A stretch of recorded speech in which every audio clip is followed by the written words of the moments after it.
Ang kwento ng pag-ibig at kabaitan.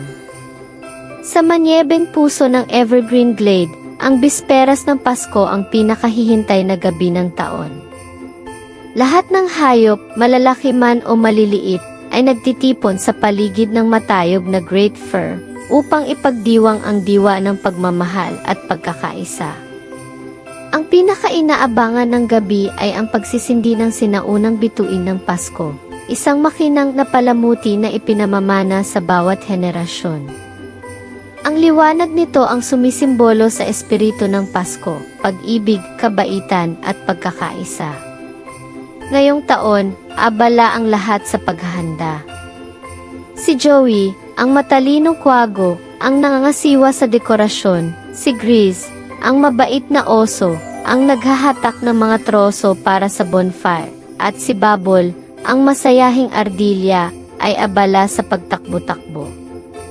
Pati si Islay, ang pilyong raccoon, ay nakikibahagi rin, bagamat marami ang nagmamasid sa kanya, dahil sa mahilig siyang magbiro. Ngunit bago pa sumapit ang gabi, naganap ang isang sakuna. Nawawala ang bituin ng Pasko. Kumalat ang takot sa lahat. Sino kaya ang kumuha nito? Tanong ni Bubble habang nanginginig ang buntot sa pag-aalala. Lagi naman itong ligtas dito, ani Joey. Ngayon lang nangyari ito. Lahat ng matay tumuon kay Islay. Hoy, wag niyo akong tingnan.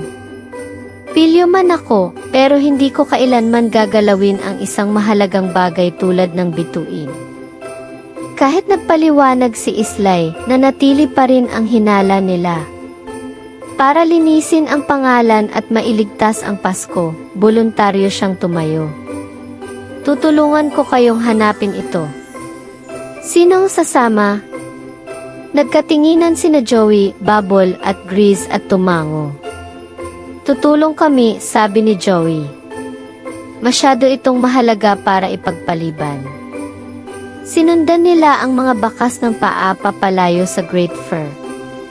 Dinala sila ng bakas sa isang masukal na kagubatan, kung saan kumikislap ang nyebe sa ilalim ng liwanag ng buwan.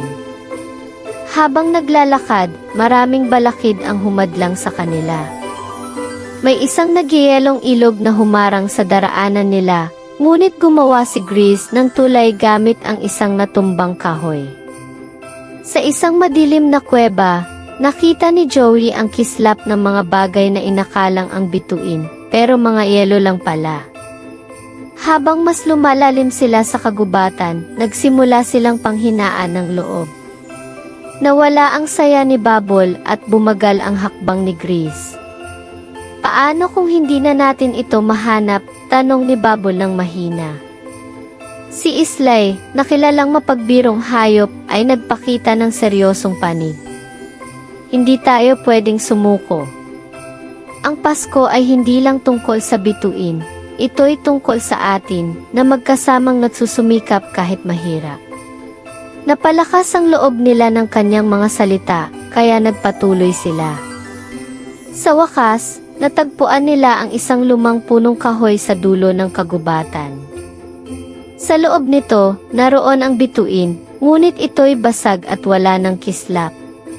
Nalungkot ang mga hayop. Malamang tinangay ito ng hangin papunta rito, paliwanag ni Joey matapos suriin ang puno. Ano na ang gagawin natin? Tanong ni Grizz, puno ng kabiguan ang tinig. Sumagot si Islay na may seryosong ekspresyon sa mukha. Sama-sama tayong gagawa ng bago. Napukaw sila ng kanyang determinasyon at agad silang kumilos. Nangolekta si Bubble ng mga paingkon at berries. Nakahanap si Joey ng matitibay na sanga at hinubog ni Grizz ang isang balangkas gamit ang kanyang malalakas na kuko. Si Islay, gamit ang kanyang likas na kakayahan, ay nakahanap ng gintong sinulid mula sa isang lumang scarf. Nagtulungan sila ng walang tigil sa gitna ng malamig na hangin. Pagsapit ng madaling araw, hawak na nila ang kanilang obra. Hindi man ito ang sinaunang bituin, maganda ito sa sariling paraan. Ang mga paingkon ay kumikislap sa hamog, ang mga berries ay tila maliliit na ruby, at ang gintong sinulid ay kumikislap sa liwanag ng umaga. Pagbalik nila sa Great Fir, napahanga ang iba pang hayop sa kanilang ginawa. Ipinaliwanag nila ang nangyari at inilagay ang kanilang bagong bituin sa tuktok ng puno. Nang tamaan ito ng unang sinag ng araw, nagningning ito ng maliwanag, nagbigay init at liwanag sa lahat. Perpekto ito, bulong ni Joey. Kinagabihan, nagdiwang ang lahat ng may mas masiglang kasiyahan. Ang bagong bituin ay naging simbolo ng kanilang pagkakaisa at malikhaing espiritu. Si Islay, na dati kinikilala bilang pasaway, ay naging bayani. Habang nagtitipon sa ilalim ng nagniningning na bituin, nagsalita si Joey. Ngayong gabi, natutunan natin na ang tunay na diwa ng Pasko ay hindi nasa palamuti o tradisyon, kundi sa pagmamahal at kabaitan na ating ibinabahagi. Sama-sama, kaya nating magdala ng liwanag kahit sa pinakamadilim na gabi. Nagsigawan ng tuwa ang mga hayop, ngunit nang unti-unti nang natatapos ang kasiyahan, may kakaibang nangyari. Isang maliit at tumatawang tinig ang umalingaw mula sa kagubatan. Hinahanap niyo ba ito? Sigaw ng maliit na boses. Lumabas mula sa mga anino si Twix, ang malikot na batang fox, na may dalang makinang na sako. Binuksan niya ito at inilabas ang orihinal na bituin ng Pasko, na buo at makinang pa rin. Twix, sigaw ni Joey, halatang nagulat. Anong ginawa mo sa bituin? Napayuko si Twix, nakalawit ang mga tenga.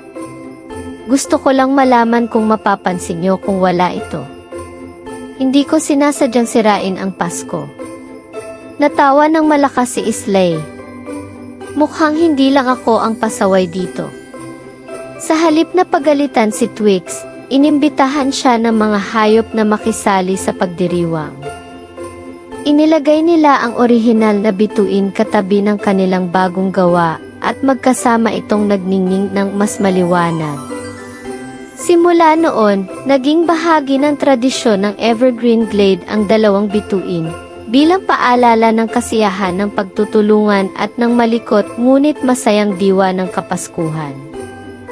At si Twix, naging masugid na alagad siya ni Islay, tinitiyak na ang mga susunod na Pasko ay laging may kasamang konting kalokohan at maraming pagmamahal.